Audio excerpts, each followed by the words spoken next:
The tunnel is 800 meters long. This is me, inside a glacier called the Frozen Bed of Fire. And at the end of this video, we are going to find out why without it, most Icelandic people would struggle to survive, and why is it called the Frozen Bed of Fire. It is currently 7:40 in Reykjavik.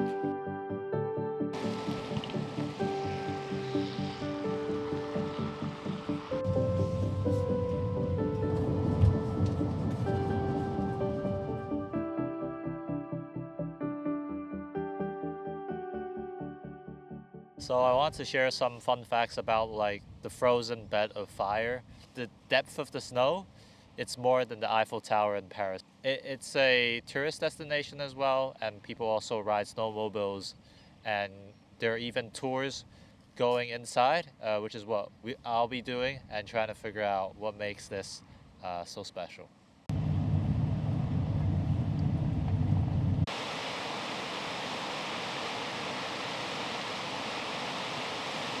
So we've made one of our bigger stops right now. Behind me, down there, is two waterfalls that are formed out of the lava fields. So I'm also here with Steph, a friend here. Hi! So what do you think?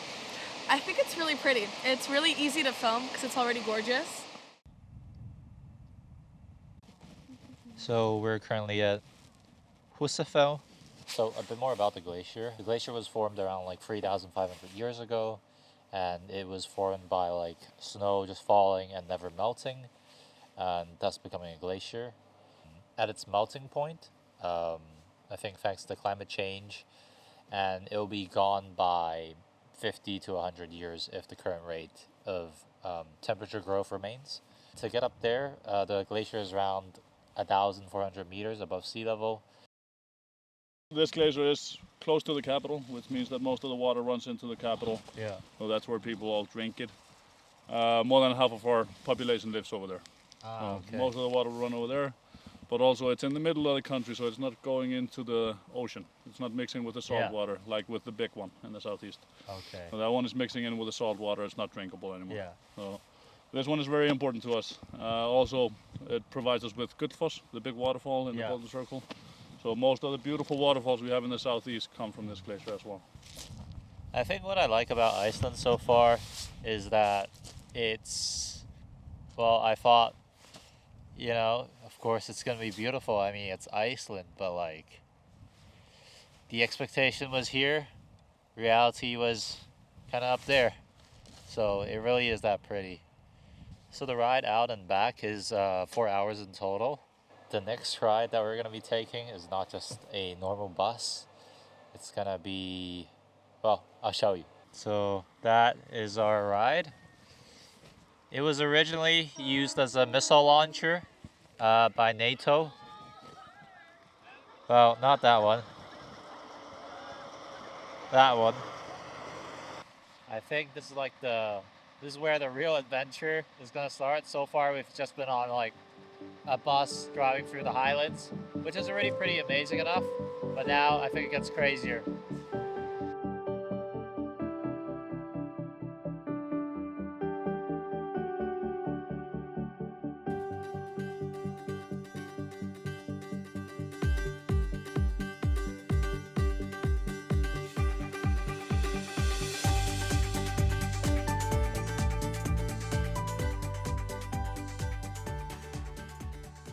Came off the bus now, and we're about to go inside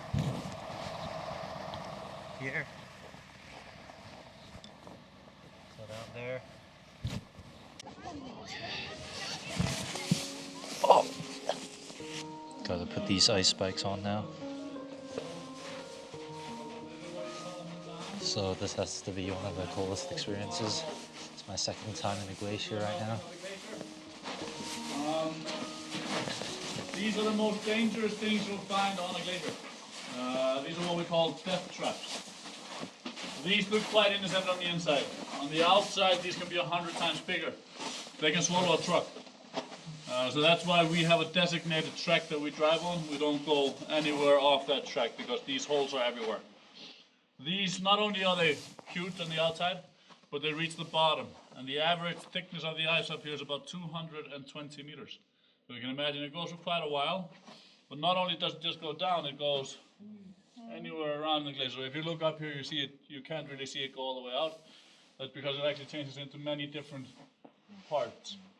But like I say, in the summertime, this is actually just a waterfall. So in the summertime, you just have water coming down from here constantly. So if you were to fall in there, you're not going to, but if you were, it would work kind of like a toilet. You'd go in there, and then you would clog it, and then it would fill up with water. So if you fall into one of these, nobody is coming. It's basically just goodbye. This part is the biggest problem that we have in the summertime. But the original idea of making this tunnel came back in 2010 when two drunk men met at a bar, which is true. It sounds like a joke, but it's actually true. They were brainstorming ideas for tourism.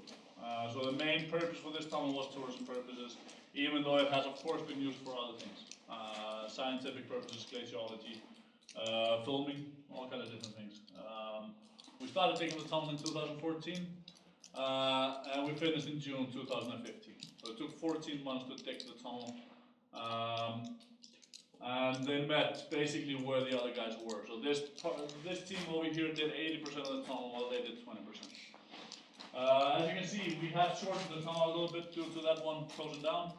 So now the tunnel is 800 meters instead of 1 kilometer, but it is still the world's longest tunnel. And it's the world's longest glacier tunnel. Keep in mind, the further we walk in, the wider it's going to get. So it's going to open up and open up. And in one part it's getting quite low, so you might have to watch your head. Okay.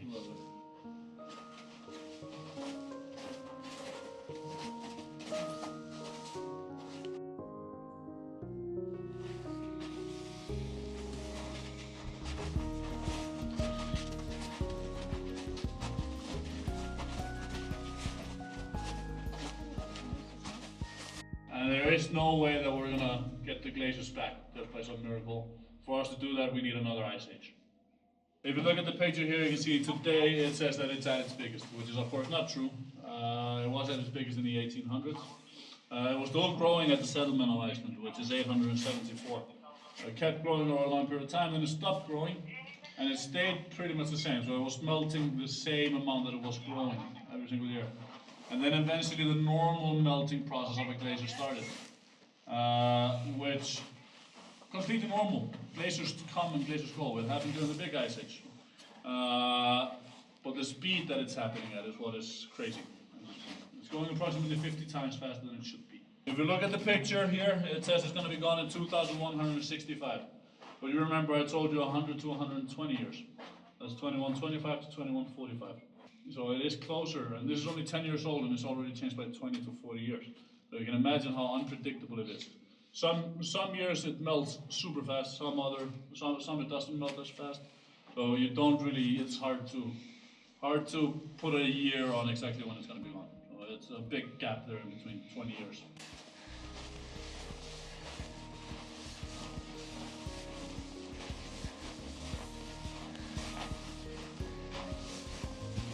As I'm heading out the glacier now, just reminded like not everything pretty you see is gonna be like permanent. Like this glacier, it's gonna be gone in like 100 years by 2046 probably, or 2126. So yeah, if there's, I think, I don't know, one message, it's just that go see things that will disappear in the future. Yeah, like this. Okay, and I heard that it's called the frozen bed of fire, like there's something below? Like, yeah, two volcanoes underneath, okay. Two active volcanoes underneath this one.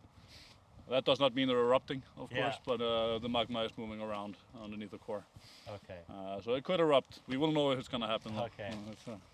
Okay. What happens if it does erupt? Like, we'll know in advance, probably 2 weeks in advance, that it's going to happen. okay. So we'll evacuate, of course, these locations. Okay. But it's going to be a lot of floods, a lot of melting. Because melts the water. And Yeah, it will melt the glacier from beneath, which means it's yeah. going to flow out in all directions, flooding all the roads in the area.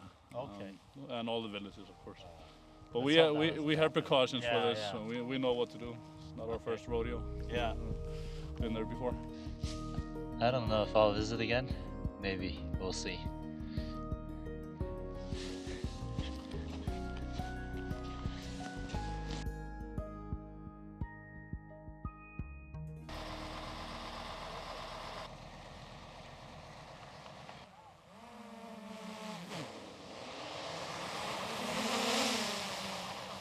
So, to make things more interesting, we're currently stuck. Well, our truck broke down, but another one is coming.